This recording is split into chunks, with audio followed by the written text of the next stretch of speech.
Buenas noches, bienvenidos a NS Noticias. Estos son nuestros titulares. Más de 125.000 trabajadores de plataformas digitales están a la expectativa por los cambios que traería la reforma laboral en su actividad. Aprobado en primer debate Plan Nacional de Desarrollo. Habrá créditos baratos para impulsar la economía popular. Ojo a esta cifra. En promedio, 4 niños se pierden cada día en el país. Buscan crear herramienta de alerta de desaparición de menores en los celulares. Se siguen perdiendo los recursos de la alimentación de los niños del país. Piden más control para proteger los 1.2 billones destinados al programa de alimentación escolar. Más del 57% de los colombianos está en la informalidad. Les contamos las medidas del rebusque que han adoptado para obtener algún ingreso. La paz total no puede darse a cualquier precio. Persisten las dudas sobre el cumplimiento del cese bilateral al fuego. Que retire esta reforma que ya no tiene absolutamente ningún sentido. Se cae reforma política. Desde ya se anuncia erradicación de nuevo proyecto.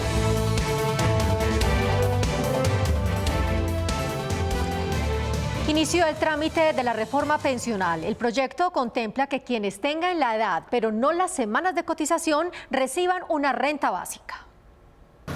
En Colombia mucho se habla de la reforma pensional. Varios mitos se tejen en torno a ella. ¿Pero qué es cierto? ¿Es cierto que la edad para pensionarse aumentó? La edad, semanas y tasas de reemplazo se mantienen igual a como están hoy. ¿El nuevo sistema de pensión funcionará igual para hombres y mujeres? Se establecen condiciones especiales para la mujer, otorgando una reducción en el número de semanas mínimas requeridas para el reconocimiento de la pensión, de 50 semanas por cada hijo, sin que supere los 3 hijos. Las personas mayores de edad que cumplan la edad pero no completen las semanas cotizadas tendrán una renta básica. Yo quisiera saber qué va a pasar con mis aportes en los fondos de pensión privados. Se recibirán los aportes hasta los 3 primeros salarios mínimos mensuales vigentes cotizados y las administradoras de los fondos de pensiones recibirán las cotizaciones que exceden los 3 salarios mínimos vigentes. Si yo estoy pensionada, ¿en qué cambia la reforma para mí? Las personas pensionadas continúan en las mismas condiciones. La regulación de las plataformas digitales dentro de la reforma laboral es uno de los puntos que ha generado mayor interés. Miles de colombianos ven en estas aplicaciones una opción de ingresos a la situación que se vive en el país. Miles de personas que utilizan las plataformas de transporte y de domicilios como sustento diario están expectantes por los cambios que traería para su trabajo la regulación de esas aplicaciones en la reforma laboral. Si la propuesta va a ser ofrecernos un salario mínimo, no es conveniente. Según la iniciativa, serán las plataformas digitales las que afilien a sus trabajadores a la seguridad social en calidad de dependientes, reportando a las entidades recaudadoras de aportes e informando a los trabajadores al final de cada mes el número de horas laboradas, incluyendo el tiempo en que estuvieron conectados a la APP. Y hemos venido acompañando a un sector que ha venido buscando que se le reglamente. Que el trabajo es un derecho fundamental y debe ser protegido por el Estado en todas sus modalidades. Ahí incluimos la modalidad digital. En la actualidad, Colombia cuenta con más de 700 aplicaciones de movilidad, domicilios, entretenimiento, entre otras categorías, por lo cual trabajadores de estas aplicaciones piden ser escuchados y tenidos en cuenta, pues expertos estiman que tan solo en el sector de domicilios se perderían 80.000 empleos. 2 días de debate no fueron suficientes para aprobar la reforma política. Ante la controversia de su articulado, el Gobierno Nacional decidió retirarla. El presidente del Congreso anunció que se volverá a presentar. Una reforma sin lista cerrada paritaria de género no vale la pena. Y yo le pido hoy al señor ministro y al Gobierno que retire esta reforma que ya no tiene absolutamente ningún sentido. Nos quedan 3 años para que hagamos la reforma que el país necesita. Así, el presidente del Senado, Roy Barreras, le pidió al gobierno retirar la reforma política que venía haciendo trámite en el Congreso. Esto al no encontrar un ambiente constructivo para su debate. Convoquemos un gran acuerdo político y un gran debate nacional alrededor de lo que debe ser el contenido de una reforma política que nos permita llegar al Congreso, volver al Congreso a un gran debate nacional. Lo más coherente en este momento era iniciar nuevamente la discusión sobre la necesidad de una reforma política, pero también con un Congreso que deba reformarse. Desde varios partidos políticos mostraron inconformidad frente al texto radicado para su quinto debate. Por eso desde el día 1 pedimos hundirla. Y hoy se dio el milagro. Es mejor que se hunda integralmente para tener la oportunidad de hacer una cosa realmente más completa. Se espera entonces que en el 2024 se vuelva a insistir en una reforma política que acabe con la corrupción y el clientelismo. La Oficina de las Naciones Unidas contra la Droga y el Delito reveló un aumento del 35% en la producción de cocaína a nivel mundial. Miren esto, siendo Colombia el mayor productor. En NS Noticias analizamos lo que está haciendo el país para disminuir las hectáreas de estos cultivos. Según el último informe de Naciones Unidas, en Colombia hay 204.000 hectáreas de cultivos ilícitos, un 43% más de las hectáreas registradas en años anteriores. El eje no es sustituir la mata, sino entender que estos son economías. Si hay una sustitución fallida, hay crisis económica regional. Ante este aumento, desde el Senado consideran necesario evaluar los mecanismos implementados para la erradicación. Se tiene que redefinir la erradicación de coca en materia de que sea voluntaria cuando sean de pronto unos microcultivos. El año pasado la meta del gobierno fue erradicar 50.000 hectáreas, mientras que este año esperan erradicar 20.000. No veremos ni erradicación forzada, menos voluntaria, y consintamos a los cultivadores porque pobrecitos, cuando detrás del campesino hay un cartel. A fin de erradicar los cultivos fue presentada una iniciativa para prohibir el uso del glifosato y a cambio incentivar la erradicación voluntaria que tiene una tasa de resiembra del 7%. Anclado a este tema de sustitución voluntaria tiene que ir una estrategia real, efectiva de lucha contra las mafias organizadas. Colombia es el mayor productor de cocaína en el mundo, concentrando el 61% de la producción, por lo que para los senadores se debe trabajar por detener la siembra de estos cultivos. Los altos índices de cultivos ilícitos y las disputas entre bandas criminales tienen a Cúcuta y a todo norte de Santander en una delicada situación de orden público. La ciudadanía pide la pronta intervención de las autoridades. El narcotráfico ha permeado al departamento y principalmente a su capital, al punto que grupos ilegales como el Clan del Golfo, ELN, las disidencias de las FARC y los Pelusos se disputan a sangre y fuego las rutas de narcotráfico y el control territorial. La seguridad de Cúcuta es lamentable. Por todas partes, asesinatos, muertes, robos. Le pedimos a las autoridades más controles en seguridad, que los cucuteños podamos salir a las calles tranquilamente. La Oficina de las Naciones Unidas contra la Droga y el Delito explicó el difícil panorama de norte de Santander, en donde Tibú es el municipio con más plantaciones de coca, con más de 20.000 hectáreas. Este es un departamento con más de 42.000 hectáreas. Buscarle una solución al tema de la hoja de coca en el Catatumbo particularmente debe ser una prioridad. Darle la oportunidad a nuestros campesinos en la zona rural de que puedan producir. No vamos a descansar hasta que veamos realmente una acción contundente por parte del gobierno. En su reciente visita a Cúcuta, el ministro de Defensa, Iván Velázquez, explicó que en el norte de Santander se producen 300 toneladas de cocaína, por lo cual se trabajará para frenar la expansión de grupos al margen de la ley hacia el Catatumbo y que la atmósfera de zozobra que viven los cucuteños no se siga presentando. Tras romper el alto al fuego con el Clan del Golfo, el gobierno le pone límites a las negociaciones con los grupos armados, pero hay reclamos por los avances en materia de paz total. Actualmente, el gobierno mantiene 3 frentes de diálogo, uno con el ELN y otros 2 con grupos de las antiguas FARC. Y a pesar de que se anunció el pasado 31 de diciembre un cese bilateral al fuego, este no ha sido cumplido por parte de los grupos armados. La paz total no puede darse a cualquier precio. Las estructuras criminales siguen asesinando, traficando droga, desplazando a las comunidades. ¿De qué paz está hablando el gobierno?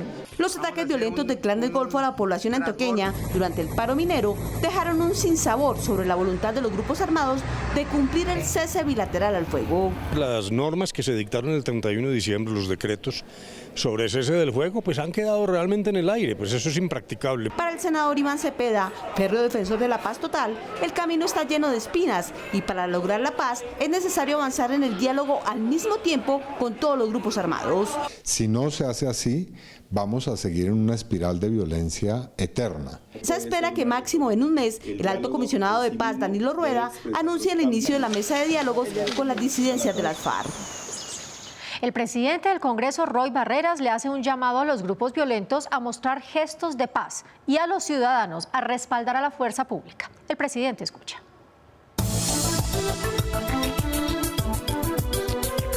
Escuchamos la voz de los gobernadores Escuchamos la buena decisión del presidente Petro de confrontar los actos violentos del Clan del Golfo porque no le están cumpliendo a la paz. Y escuchamos sobre todo el clamor de la ciudadanía que tiene temor por la pérdida de la seguridad ciudadana. Buena decisión la del gobierno de transmitirle como ejemplo a todos los grupos ilegales que hay una mano tendida en favor de la paz, pero también hay un pulso firme que regule el territorio, que lo controle, que garantice seguridad. La fuerza pública no puede estar ni humillada, ni encerrada, ni amarrada, sino que tiene que estar activa, como ha decidido el presidente Petro, frente al Clan del Golfo y yo creo que frente a todos aquellos que no le cumplan a la paz total. Probablemente concentrarse en los diálogos con las insurgencias tenga ojalá un buen resultado. Y a quienes están en el negocio del narcotráfico habrá una ley de sometimiento. Si se acogen a ella salvarán sus vidas y le darán a Colombia otra oportunidad.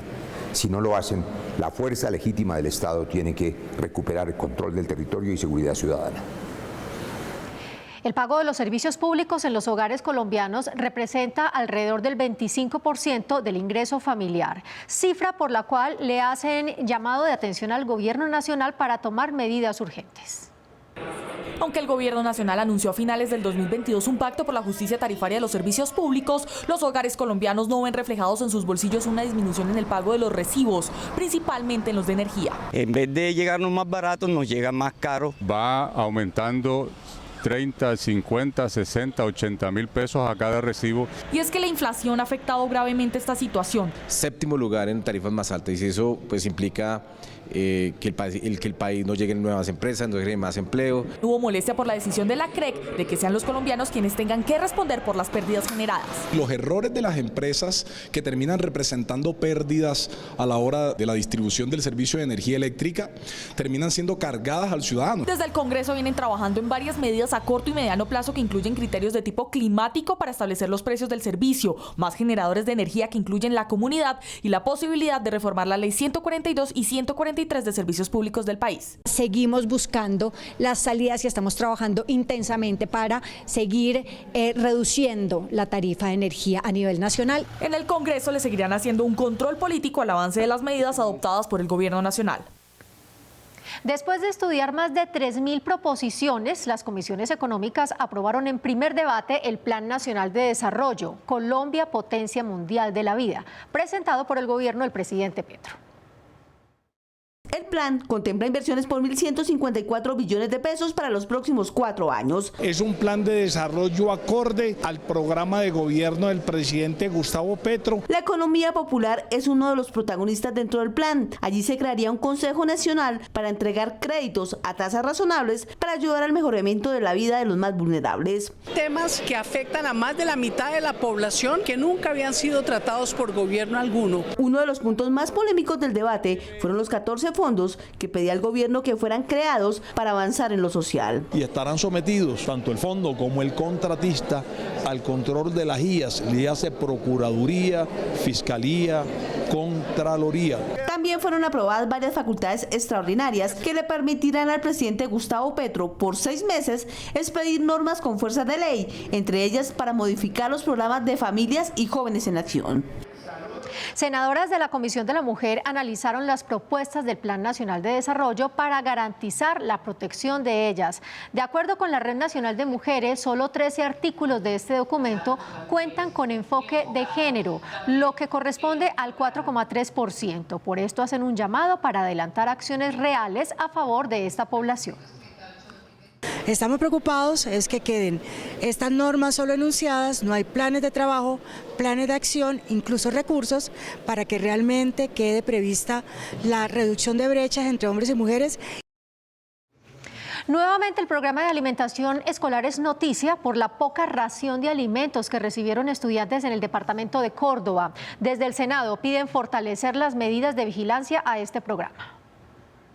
Estas imágenes de unos refrigerios entregados a estudiantes en Lorica, Córdoba, volvieron a prender las alarmas sobre lo que está pasando en las regiones del país con el programa de alimentación escolar, donde según veedores ciudadanos la corrupción es una de las causas. 70% del problema de la alimentación escolar del país. Los maestros de Colombia estamos al frente de denunciar ese tipo de situaciones. Lo que pasa es que eso se volvió una forma de pagar favores políticos. Deviene de la corrupción rampante denunciada por largos años. A esto se suma suma el llamado que se hace desde las regiones para que la alimentación llegue a los territorios más apartados. Recibí las denuncias de Muso y Quipama, Boyacá. Allá no está llegando la alimentación para los niños y niñas de la Colombia rural, de la Colombia abandonada. A fin de dar solución a esta problemática, esta iniciativa busca fortalecer los controles al programa de alimentación escolar y así garantizar la protección de los recursos para los más de 5 millones de beneficiarios. Da todas las herramientas necesarias para hacer una verdadera inspección, vigilancia y tener los controles necesarios en cuanto a lo que tiene que ver con la alimentación escolar. La iniciativa también busca que las universidades hagan interventorías a este programa y de esta manera mejorar su vigilancia a nivel territorial. El tema del aerocivil y la fusión de aerolíneas sigue siendo hoy tendencia en actualidad en redes.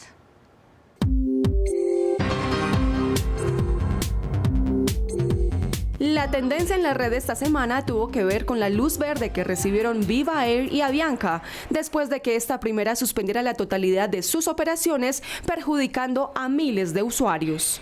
Al respecto, la senadora Soledad Tamayo expresó que fue acertada la decisión de la autoridad aérea y recalcó la urgencia de brindar soluciones a los viajeros afectados, mejorando el servicio con precios justos. Por otro lado, el senador Alex Flores fue contundente al trinar que la aeronáutica civil actuó como debía en la crisis generada por Viva Air, pero que lo hizo bajo chantaje de las dos aerolíneas para forzar su integración. Hasta aquí actualidad en redes. Recuerden que toda la información legislativa la pueden encontrar a través de las redes sociales oficiales. La cultura del rebusque está ayudando a miles de colombianos a subsistir en medio de la tasa de desempleo. Actualmente, la cifra para el país se encuentra en 13,7% y es ahí donde la recursividad sale a relucir. A pesar de que en el último reporte del DANE sobre desempleo se mostró una baja en el índice de casi 1 punto en comparación con el año anterior, ciudades como Quibdó siguen en medio de la incertidumbre, pues a la fecha un 28,6%, casi la tercera parte de la población, aún no cuenta con un empleo formal y debe recurrir a la informalidad, también conocida como rebusque. Toca buscarme el diario, vendo chontaduro, vendo mandarina, vendo mango. Como la situación se ha apretado tanto acá en el Chocó, si no salgo a trabajar no como. Preocupante que hoy nuestro departamento insignia en población sea el del grado más alto de desempleo. Una situación similar a la que vive en El Besio y María en el Chocó les toca a diario a Juan Carlos y a Brian en Riohacha, la segunda ciudad con mayor tasa de desempleo en el país. Allí sus habitantes recurren a diferentes prácticas para llevar el diario a sus hogares. Me dedico al día poniendo los folios, lo que salga. No tengo gente que me apoya de estudio. Mi mamá no tiene dinero, no tengo papá. Dentro de los estimativos para el 2023 está que el desempleo en el país continúe descendiendo, con lo cual se espera que al cierre del año esté alrededor de un 11,10%, lo cual puede ser un aliciente para personas como El Besio, María o Brian, quienes hacen parte del 57,9% de colombianos que han visto una salida de la crisis laboral en la informalidad. Atención a esta cifra. En los últimos 10 años se han extraviado más de 28.000 niños y niñas en el país, entre ellas Sara Sofía Galván, desaparecida en 2021. Desde el Senado se busca crear la Alerta Colombia Ley Sara Sofía para que a través de teléfonos celulares se difunda la desaparición de un menor. De los más de 28.000 casos de menores desaparecidos en Colombia en los últimos 10 años, han retornado a sus hogares 15.639 niños, niñas y adolescentes. Sin embargo, siguen desaparecidos 13.663, lo que refleja un panorama preocupante para miles de familias en el país. Cada vez que pasa el tiempo, la dificultad de encontrar a los niños es mucho más difícil y peor aún, de encontrarlos vivos es casi nula. Por eso, desde el minuto cero hay que activar y que no pasen una sola noche fuera de sus hogares. Por esto, a través de ley se busca implementar una alerta especial para niños y niñas que se reportan como extraviados para que en un tiempo oportuno se logren recuperar. Una alerta que se llama alerta Amber, que la tienen ya muchos países en Europa, en Estados Unidos, y que en Colombia no ha sido implementada. Nos llegará a nuestro celular de inmediato un mensaje de alerta bastante estruendoso en donde nos van a decir que hay un niño desaparecido en nuestra zona, pudiéndolo incluso segmentar por zonas. La Policía Nacional dispondrá de una plataforma virtual en su página web para que las personas puedan realizar la respectiva denuncia del extravío del menor. De acuerdo con Medicina Legal, en los últimos 2 años se han incrementado las cifras de suicidios en el país. El estudio evidencia que muchos de ellos son menores de 30 años. El Congreso busca crear un proyecto de ley para atender la problemática.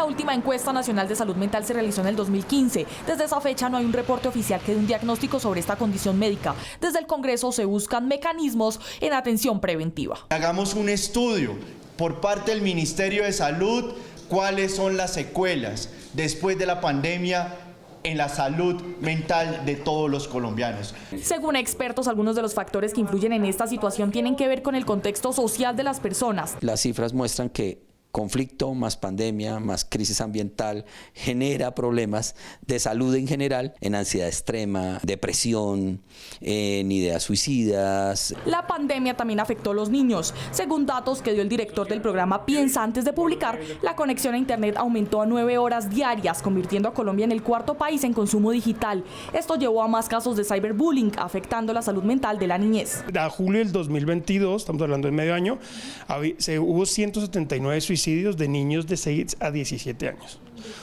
Y eso es el 13% más que el año anterior. El proyecto iniciará su trámite en la Comisión Séptima del Senado y buscará que el Ministerio de Salud tenga herramientas para trabajar por la salud mental del país. Con un sentido homenaje, desde el Senado se reconoció el Día Internacional de la Eliminación de la Discriminación Racial. 57 años después de que la Organización de las Naciones Unidas promulgara el 21 de marzo como el Día Mundial para la Eliminación de la Discriminación Racial, hoy día los hechos de violencia y discriminación contra estas comunidades no cesan. Fui a buscar arrendo para arrendar un apartamento. Al hablar por teléfono me decían que sí, pero cuando llegaban, que por mi color de piel me negaban. No, lo acabamos de arrendar. Según el Centro de Estudios Afrodiaspóricos de la Universidad ICESI, en Colombia existe invisibilidad estadística y dificultad para acceder a servicios básicos. Es así que el más reciente registro que hay es que a corte de 2019 el desempleo en mujeres afro llegaba a un 17,3% y en el año 2021 en jóvenes afro llegó al 26% según el DANE. Por eso desde el Congreso de la República se trabaja para que estos casos disminuyan. Buscan beneficios para las empresas que vinculen a personal afro, indígena, palenquero. Aunque la sociedad colombiana ha alcanzado avances constitucionales como la Ley Antidiscriminación del 2011, que incorporó como delitos las prácticas de racismo y actos de discriminación racial, esto no se está aplicando en la cotidianidad. FICSI, el festival de cine más antiguo de Latinoamérica, cumple 62 años y en esta edición, que se llevará a cabo en Cartagena, llega con una nutrida agenda cultural sin ningún costo para disfrutar de lo mejor del cine nacional e internacional. Más de 140 películas de 56 países, 27 estrenos mundiales y 32 estrenos nacionales hacen parte de la programación de la edición número 62 del Festival Internacional de Cine de Cartagena, evento que reúne invitados nacionales e internacionales y que con iniciativas como Cine en los Barrios llega a cada rincón de la heroica. Nosotros tenemos todas las ganas de asistir a todos los eventos que tienen, es una gran oportunidad para el cine colombiano. Llegar con la cultura cinematográfica a escuelas, universidades, barrios, iglesias e incluso cárceles ha sido una de las propuestas del festival, lo que ha permitido a las comunidades que no tienen acceso a estos espacios culturales tener, como ellos dicen, en el patio de su casa la gran pantalla. Cine en los Barrios es un espacio que existe hace aproximadamente 25 años y que son para espacios públicos, se apropian de los lugares en los que reside la gente. Es un espacio bien importante para la industria y la expectativa es nada, como conocer, aprender y disfrutar. La agenda del festival se extenderá hasta el próximo 27 de marzo, en donde cartageneros y visitantes tendrán la oportunidad de explorar en medio de documentales, cine de ficción, afro, indígena, animación, entre muchas más categorías, un espacio para soñar y disfrutar lo mejor del cine nacional e internacional. Muy bien, hasta aquí las noticias. Gracias por acompañarnos. Los esperamos en nuestra próxima emisión. Hasta entonces.